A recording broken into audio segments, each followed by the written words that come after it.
আজ আমরা এখানে হাজির হয়েছি এক অনুষ্ঠান হিসাবে। অনুষ্ঠানে আমরা এখানে হাজির হয়েছি। কি জন্য হাজির হয়েছি? উদ্দেশ্যটা হলো কোরআন এবং হাদিসের আলোকে কিছু কথা শোনা, নিজের জিন্দগি সেই হিসাবে পরিপূর্ণভাবে বসর করা, নিজের জিন্দগিকে পরিপূর্ণভাবে মকসদকে পরিপূর্ণ ঠিক করে নেওয়া। ওমা খালাকতুল জিন্না ওয়াল ইনসা ইল্লা লিয়াবুদুন।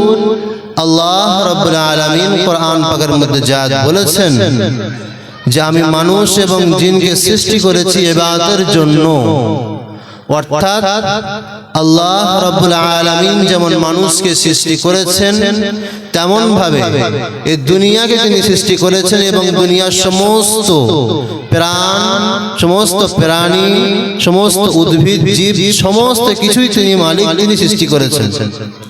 এবং মানুষ ছাড়া বাকি যাবতীয় জিনিসের উদ্দেশ্য আমাদের কাছে পরিপূর্ণ ক্লিয়ার নয়। যে আল্লাহ রাব্বুল আলামিন এটাকে কেন সৃষ্টি করেছেন, এই গাছকে কেন সৃষ্টি করেছেন, অন্য কোনো জীব, অন্য কোনো প্রাণী সম্পর্কে আমাদের জ্ঞান নাই।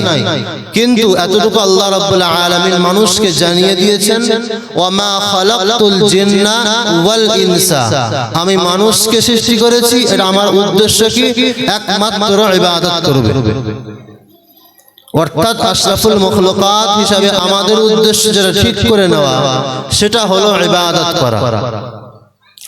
আজ এখানে আমরা হাজির হয়েছি কোরআনুল কারীম থেকে কিছু আয়াত এবং তার তাফসীর শুনে এবং হাদিস হুজুর আকরাম সাল্লাল্লাহু আলাইহি ওয়াসাল্লামের সুন্নতের উপরে কিছু আমল করে নিয়ে নিজের জিন্দগিকে কাটানো, কবরকে ঠিক করে নেওয়া, হাশরকে ঠিক করা, জান্নাত জাহান্নামের ফয়সালা আমরা এখান থেকে করে নেব ইনশাআল্লাহ। আজ যে উদ্দেশ্য এখানে আমরা সবাই বসেছি এবং অনুষ্ঠানকে আমরা করছি, এখানে আমাদের মূল উদ্দেশ্য আজ অনুষ্ঠান।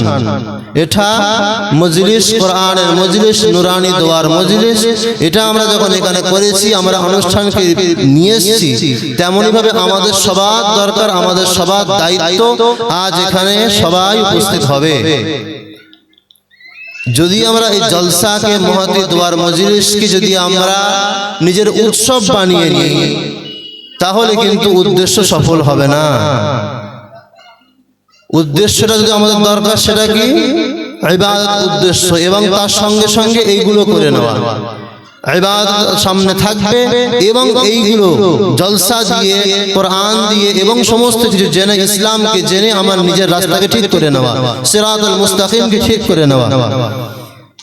তো আজ যে উদ্দেশ্য, আজকের যে ইবাদত গাহ, এটার জলসা। আমাদের নামাজের আজান যখন হয়, আমাদের সবার কাজ ছেড়ে মসজিদে হাজির হওয়াটাই প্রধান উদ্দেশ্য এবং সবার দায়িত্ব মসজিদে হাজির হওয়া। মহিলাদের সবার পরিপূর্ণ দায়িত্ব নামাজের পার্টিতে হাজির হওয়া, সবার জন্য দায়িত্ব ওটা। এমন নয় ছেড়ে দিলে আল্লাহ রাব্বুল আলামিন মাফ করে দেবেন। তেমনই ভাবে আজ যে অনুষ্ঠান করা হয়েছে, প্রধান যেটা আমাদের উদ্দেশ্য, সেটাকে সফল করার জন্য এখানে সবাইকে হাজির হতে হবে। যদি আমরা নিজের বাড়িতে, বাজারে, মার্কেটে, চায়ের দোকানে, এখানে ওখানে বসে থাকি, সময়কে নষ্ট করি, তাহলে কিন্তু হবে না। মজলিস করার আসল উদ্দেশ্য হলো আমাদের এখানে হাজির হতে হবে। আজকের যে মজলিসটা এখানে রাখা হয়েছে, ওই মজলিসের জন্য অন্য কোনো মজলিসকে বাইরে রাখা, বাড়িতে রাখা হবে না। ওটা পরিপূর্ণ মানার জিনিস নয়। এখানে অনুষ্ঠান হচ্ছে, অতএব আমাদের জন্য আজকের বড় আমল হচ্ছে এখানে সবাই উপস্থিত হওয়া। মহিলা হোক, পুরুষ হোক, মহিলাদের জন্য যে জায়গা করা আছে সেখানে সবাই হাজির হবে, পুরুষরা তাদের জায়গায় হাজির হবে। আমাদের জন্য আমল এইটা আজকের বড় আমল। নামাজের পরে আজকের জন্য বড় আমল হলো এখানে হাজির হওয়া এবং যা কিছু তাকরীর হবে, যা কিছু কোরআন হাদিসের আলোকে আলোচনা হবে, সেগুলো শ্রবণ করে নিজের জীবনকে ঠিক করে নেওয়া, নিজের হাসরকে ঠিক করে নেওয়া। এটা হচ্ছে আজকের আমাদের উদ্দেশ্য। আর আজকে সবার দায়িত্বটা এখানে হাজির হওয়া। আমরা যারা এখনো পর্যন্ত বাড়িতে আছি, কেন ওখানে নিজের সময় নষ্ট করছি, তাড়াতাড়ি আমরা এখানে চলে আসি। অবশ্যই আমরা মেহমানদের দাওয়াত করেছি, নিজের আত্মীয়স্বজনদের দাওয়াত করেছি, কিন্তু আমরা একটা হালকা ভুল করে ফেলি, ছোট্ট একটা হালকা ভুল করে ফেলি। সেটা হলো যে আজ যখন এখানে জলসা, মহতি জলসার অনুষ্ঠান রাখা হয়েছে, আমাদের জন্য দরকার আজকের বাড়িতে খাওয়া দাওয়া বন্ধ করে, বাড়িতে আত্মীয় স্বজনের মেহমানদারি বন্ধ করে মেহমানদেরকে এখানে নিয়ে মেহমানদারি করানো। যেহেতু কমিটির তরফ থেকে এবং গ্রামবাসীর তরফ থেকে মেহমানদারির ব্যবস্থা আমাদের করা হয়েছে, অতএব বাড়িতে অত ঝুট ঝামেলা দরকার নেই। যারা আত্মীয় স্বজন এসছে, মেহমান এসছে, অবশ্যই তাদের সম্মান আছে, কিন্তু সম্মানটা আজকের ইবাদতের জন্য সবাই এখানে থাকি, খুশির জায়গাটা এখানে করি, খুশিটা বাড়ি করে বাড়িতে সময়টা নষ্ট না করি। এই অনুষ্ঠানের জন্য হতে পারে, বিশেষ করে বাড়ির মহিলাদের জন্য বলছি, অনুষ্ঠানের জন্য হতে পারে, বাড়ির অনুষ্ঠানে এসে আত্মীয় স্বজনরা এসে সবাই এসে ওদের দেখভাল করতে গিয়ে, নিজের রান্না বান্না বেশি বেশি করে করতে গিয়ে, তাদের মেহমানদারি করতে গিয়ে আজকে এসে নামাজটাই ছেড়ে গেল, মগরিবের নামাজটাই ছেড়ে গেল। তা প্রতিদিন দৈনন্দিন যে আমার যে আমল, একদিনের জলসার জন্য সে আমলটা নষ্ট হয়ে যাচ্ছে। তাই জলসা আমার কি উপকার করলো? জলসার উপকার এইভাবে হবে যে এখানে সবাইকে উপস্থিত হতে হবে এবং আমল এখানে নিয়ে আসতে হবে, আমল এখান থেকে শুরু করতে হবে। অতএব আমাদের সবার যে উদ্দেশ্য সেটাকে ঠিক করে নেওয়া। অবশ্যই মেহমানদারি করবেন, সেটা আমরা একদিন আগে রাখি, একদিন পরে রাখি, কাল দুপুরে রাখলে অসুবিধা কি আছে, কাল রাতে রাখলে অসুবিধা কি আছে? এমন তো নয় যারা আজকে আসতে পেরেছে কালকে থাকতে পারবে না, এমন তো কোনো অসুবিধা নাই। আজকে রাতেই মেহমানদারি করতে হবে, এর কোনো মানে নেই। ঈদের দিন যেটা অনুষ্ঠানটা করা, ঈদের নামাজ হচ্ছে কি ওই দিনের পরিপূর্ণ আদব, ওই দিনের ঈদের খুশি মানানো সবার জন্য। এমন নয় যে ওই দিনটা পোস্টপোন করে অন্য দিন আমরা করব। তেমন ভাবে আজকে যে অনুষ্ঠানটা রাখা হয়েছে, আজকের উদ্দেশ্য আজকের এখানে বসা, এখানে উপস্থিত হওয়া, এটা আমরা উদ্দেশ্যটাকে পরিপূর্ণ গাফিল হয়ে অন্য কাজে ব্যস্ত আছি। বাড়ির মধ্যে বাড়ি মেহমানদারি নিয়ে ব্যস্ত আছি, নিজের আত্মীয় স্বজনরা এসছে, বন্ধু বান্ধবরা এসছে, তাদেরকে নিয়ে বাজারে ঘুরছি। নিজের উদ্দেশ্যটাকে আমরা ঠিক করি অবশ্যই ইনশাআল্লাহ। এবং যে কোরআনুল কারীম থেকে আয়াত নাযিল করা হয়েছে, আল্লাহ রাব্বুল আলামিন বলছেন ইকরা বিসমি রাব্বিকাল্লাযী খালাক। আল্লাহ রাব্বুল আলামিন বলছেন তোমরা পড়ো। হুজুর আকরাম সাল্লাল্লাহু আলাইহি ওয়াসাল্লামকে সর্বপ্রথম কোরআনুল কারীমে এই আয়াতকে নাযিল করা হয়েছে। সেটা কি? কোরআনুল কারীম থেকে বলা হচ্ছে ইকরা, পড়ো। এবং সেটা একাধিকবার হুজুরকে বলা হয়েছে, এমন কি চারটে ধরা হয়েছে, জড়িয়ে ধরেছিলেন জিবরাইল আলাইহিস সালাম। তারপরে বলেছিলেন কি ইকরা, তুমি পড়ো। বারবার বলার পরে তারপরে আয়াতটা নাযিল হয়েছে ইকরা বিসমি রাব্বিকাল্লাযী খালাক। আল্লাহ রাব্বুল আলামিনের নামে পড়ো, তার সম্পর্কে পড়ো। তিনি কি, তিনি কে, এই সম্পর্কে তুমি জানো। খালাকাল ইনসানা মিন আলাক, এর পরে পরে আয়াত নাযিল হয়েছে।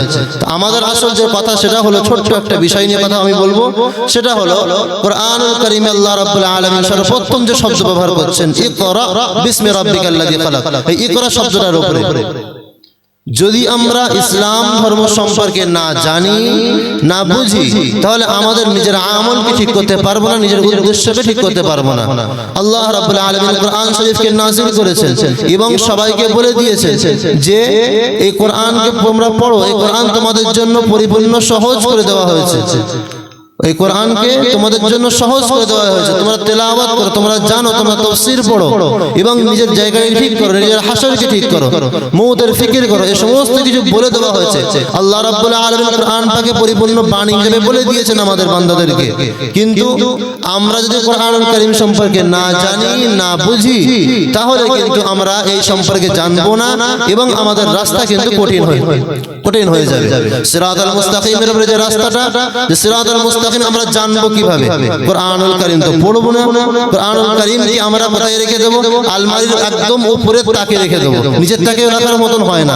মনে করি উপরের তাকে রাখলে সম্মান বেশি হয়, কিন্তু এমন উপরের তাকে রাখা হয় যে হাত পাওয়া যায় না। কোরআনুল কারীম এতটা উপরে তাকে রাখা হয় যে হাতই পাওয়া যায় না। তো কোরআনুল কারীমের সম্মানটা কি করে আসবে এখানে? কোরআনুল কারীমের উপরে গিলাফ লাগিয়ে খুব সুন্দর করে রাখা আছে, কিন্তু তার উপরে মাকড়সার জাল রয়েছে। তাহলে কোরআনুল কারীমের সম্মানটা কোথায় হলো? কোরআনুল কারীমের সম্মান উপরে নয়, কোরআনুল কারীমের সম্মান হচ্ছে নিজের দিলের মধ্যে। ওই জন্য আমাদের সবার দরকার কোরআনুল কারীমকে জানা বেশি বেশি করে। আর বিশেষ করে আজ যে অনুষ্ঠানটা রাখা হয়েছে, তার আগে আমরা মাগরিব থেকে সব বন্ধু শুনলাম, আসরের পর থেকেও শুনেছি, বাচ্চারা কোরআন শরীফ তেলাওয়াত করছে। আমাদের নিজেদের ঠিক করে নেওয়া দরকার, আমাদের বাচ্চারাই পড়ছে কোরআন শরীফ, কত সুন্দর করে পড়ছে। ওই কোরআন শরীফ সূরা ফাতিহা আমরা শুদ্ধ করে পড়তে পারি না। কোরআন শরীফ বাচ্চারা যারা শুদ্ধ করে পড়তে পারছে, আমরা তাদের ডবল বয়স, কিন্তু আমরা নিজে ঠিক করে পড়তে পারি না। অবশ্যই আফসোস হওয়ার দরকার, আফসোসের বিষয় এটা। কোরআনুল কারীম যেমন ভাবে বলা হয়েছে যে তেমন ভাবে ওহী নিয়ে আসা হয়েছে, যেমন ভাবে ওহী নাজিল করা হয়েছে তেমন ভাবে তোমরা পড়ো, আর সেটাই হবে কবুলিয়াত হবে। আল্লাহ রাব্বুল আলামিন তেমন ভাবে কবুল করবেন, কিন্তু আমরা যেমন ভাবে পড়ছি তেমন ভাবে আল্লাহ রাব্বুল আলামিন কবুল করবেন। এমন কি আমরা নিজেরাও বুঝতে পারছি আমাদের তেলাওয়াত কেমন হচ্ছে, আমরা নিজেরাই বুঝতে পারি। সূরা ফাতিহা কতটা ভুল হয়, সূরা ইখলাসে কতটা ভুল হয়, সূরা নাসে কতটা ভুল হয়, আমরা নিজেরা বুঝতে পারি। তাহলে আমরা একটাবার ভাবি যে নিজের আমল নিজে, কারণ আমাদের মধ্যে সংশয় বোধ আছে, তাহলে আল্লাহ রাব্বুল আলামিন কেমন ভাবে কবুল করবেন। ওই জন্য দুটো কাজ আমাদের, নাম্বার 1 কোরআনুল কারীমকে বেশি বেশি করে তেলাওয়াত করা, এবং দ্বিতীয় নম্বর কোরআনুল কারীম সম্পর্কে জেনে এবং কোরআনুল কারীম তারতিলের সঙ্গে তাজবিদকে ঠিক করে নেওয়া। আমাদের মসজিদের ভাই আছেন এবং যারা গ্রামে জানে, অনেক মাওলানা আলেম আছে এখানে, তাদের কাছ থেকে ঠিক করে নেওয়া, কোরআনুল কারীমকে বেশি বেশি করে ঠিক করে নেওয়া। এমন নয় যে যিনি জানেন তিনি আপনার ঘরের চৌকাঠে এসে বলে দিয়ে যাবে তোমার কোরআন ভুল হচ্ছে, তোমার সূরা ফাতিহা পড়তে ভুল হচ্ছে, তারা নিজে ঠিক করে বলে দেবেন না, কারণ তার দায়িত্ব আপনার চৌকাঠে আসা নয়, আপনার দায়িত্ব তাদের কাছে গিয়ে কোরআনুল কারীমকে ঠিক করে নেওয়া, এবং বেশি বেশি করে নিজের বাচ্চাদেরকে মক্তবের তারতিল দেওয়া, মক্তবে বেশি বেশি করে পাঠানো। কোরআনুল কারীম যদি তা ঠিক করতে না পারে, যদি নবীর সুন্নতকে যারা না জানতে পারে, নিজের জীবনটা কেমন ভাবে কাটাবে আমরা নিজে ঠিক করে নিই। আমরা যেমন ভাবে কাটাচ্ছি, একটা নামাজ ছাড়ছি, একটা নামাজ ধরছি, 34টা ওয়াক্ত ছেড়ে দিয়ে 35 নম্বর ওয়াক্ত জুমার নামাজ গিয়ে পড়ছি। আমরা মনে করছি ইসলাম বড় মেনে নিয়েছি, ইসলামের সব কিছু জানতে পেরে গিয়েছি। অবশ্যই এটা কিন্তু আফসোসের বিষয়। ওই জন্য আমরা বেশি বেশি করে জানার চেষ্টা করব, আর কোরআন কারীমকে বেশি বেশি করে জানার চেষ্টা করি, এবং বেশি বেশি করে বাচ্চাদেরকে মক্তবে পাঠানোর চেষ্টা করি, বেশি বেশি করে। এমন নয় যে আজকের প্রাইভেট আছে বলে মক্তবে যাওয়া বন্ধ, আজকের এখানে অনুষ্ঠান আছে মক্তবে যাওয়া বন্ধ, বউ একটু অসুবিধা বলছে আজ যাবো না, ইচ্ছা বন্ধ করে দিয়েছে। কিন্তু প্রাইভেট কিন্তু জোর করে পাঠাই, আমরা স্কুলে জোর করে পাঠাই, কেন? মাসে সেখানে 500-600 টাকা করে দিতে হয়, কিন্তু মক্তবে দিতে হয় না। তো মক্তবে 2-1 টাকা দিলে হয়ে যায়, না দিলেও চলে যায়। ওই জন্য সেখানে কোনো আমাদের কোনো দরকার নেই, ও পড়লে হলো না পড়লে অসুবিধা নাই। এরকম যদি চিন্তা করে তাহলে কোরআন আমাদের মধ্যে আসবে না, কোরআন শিক্ষা আমাদের মধ্যে হবে না। আল্লাহ রাব্বুল আলামিন কোরআন যখন সর্বপ্রথমে বলছেন ইকরা, তোমরা পড়ো, অর্থাৎ সবার আগে আমাদের আমলের আগে সবার আগে সেটাকে জেনে নেওয়া। আমি যদি ফরজ নামাজ পড়বো, 4 রাকাত নামাজ পড়বো, আমি জানবো তারপর তো পড়বো। এমন তো না ডাইরেক্ট গিয়ে নিয়ত করে নামাজ পড়া শুরু করে দিলাম, হাত বেঁধে নামাজ পড়া শুরু করে দিলাম। নিয়ত তো করতে হবে আমাকে, আমি কোন নামাজ পড়ছি, সুন্নত না মুআক্কাদা, সুন্নতে মুআক্কাদা, সুন্নতে গায়র মুআক্কাদা, ফরজ নামাজ, কোন নামাজটা পড়ছি সেটা যদি আমি না জানি, তাহলে আমি আল্লাহ রাব্বুল আলামিনের কাছে কিভাবে মুখ দেখাবো?